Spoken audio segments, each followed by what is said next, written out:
Hello students, welcome back to next video lecture on the topic of types of party system. Dear students, as we know, we are living in a democratic country, and in every democratic country it required political party.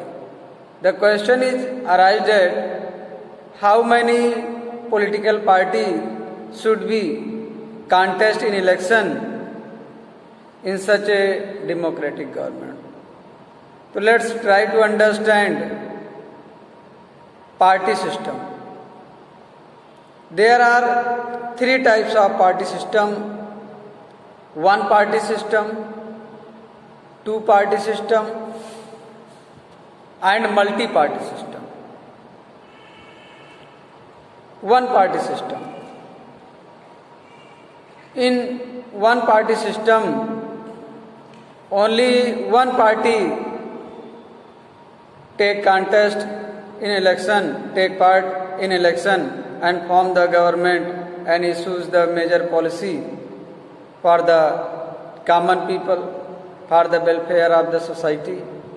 तो जो one party system जहाँ पे होता है वहाँ पर एक ही पार्टी इलेक्शन में कॉन्टेस्ट करती हैं और जो भी पार्टियाँ होती हैं वो उसी पार्टी की अलायंस मात्र होती हैं।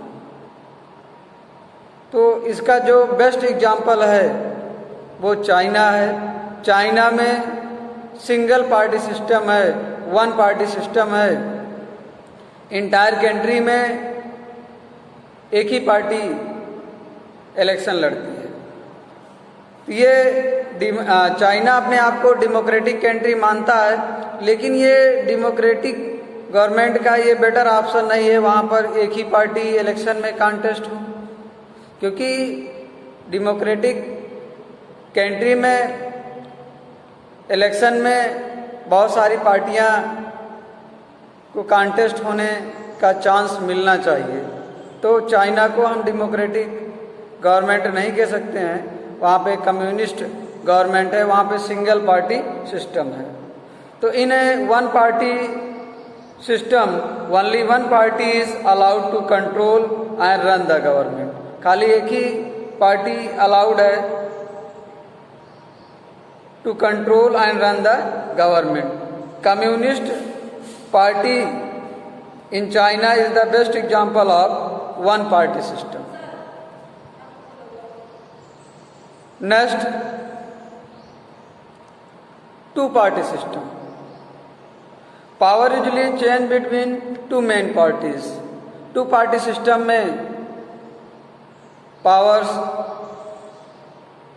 दो पार्टियों के फेवर में आता जाता रहता है। इसमें दो ही पार्टियां इलेक्शन में कॉन्टेस्ट करती हैं। अब जैसे ये for example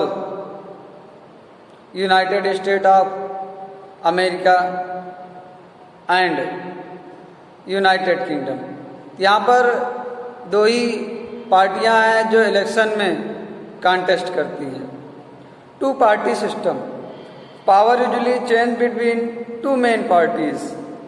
Other parties may exist contest election and win only a few seats. The United States of America and the United Kingdom are the example of two-party systems. Third, multi-party system, जहाँ पे बहुत सारी पार्टियाँ election में contest करने का अवसर पाती हैं। तो भारत में बहुत सारी पार्टियां हैं नेशनल लेवल पे और रीजनल लेवल पे। तो इंडिया में मल्टी पार्टी सिस्टम का ये बेस्ट एग्जांपल्स है। More than two parties have a reasonable chance to coming together to form the government. तो मल्टी पार्टी सिस्टम में more than one party contest in elections, एक party से ज़्यादा election में contest लेती हैं और गवर्नमेंट फॉर्म करती हैं और पॉलिसीज़ को इशू करती हैं। Coalition government and alliance system are the specific features of multi party system. तो जहाँ पे मल्टी पार्टी सिस्टम है वहाँ कॉलिजन गवर्नमेंट्स बनती है। अधिकतर अगर किसी भी पार्टी का पूर्ण बहुमत नहीं मिलता है तो 2 या 2 से अधिक पार्टियाँ आपस में गठबंधन करके सरकार बनाती हैं। India is the best example of multi party system और भारत इसका बहुत ही अच्छा उदाहरण है। भारत में मल्टी पार्टी सिस्टम है। यहाँ पर रीजनल लेवल पे और स्टेट लेवल रीजनल लेवल्स पे और नेशनल लेवल्स पे बहुत सारी पार्टियाँ हैं जो इंटायर कंट्री में इलेक्शन कॉन्टेस्ट करती हैं। Thank you.